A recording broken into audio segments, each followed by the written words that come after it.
আসসালামু আলাইকুম গাইস, আপনাদের মাঝে একটা কাজের অভিজ্ঞতা শেয়ার করব। এই দেখছেন ছাদে কি করছে, মিস্ত্রি কাজ করছে। আপনার ছাদে বৃষ্টি পানি পড়ে, দেখছেন কি অবস্থা।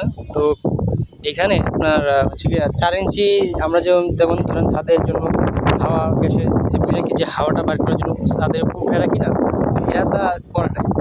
তারা কি করছে, ওই যে দেখেন, দেখছেন 1.5 ইঞ্চি পাইপ দিয়ে, তারা 1.5 ইঞ্চি পাইপ দিয়ে ওই 4 ইঞ্চি পাইপের গাইটে ঢুকাই দিছে, ওই হাওয়ার পাইপ। এখন মূলত হচ্ছে গিয়া এই 1.5 ইঞ্চি পাইপ দেওয়ার কারণে, এখন পানি যায় না। দেখছেন ওই যে পানি আটকে গেছে ছাদে, দেখেন শ্যাওলা উঠে গেছে।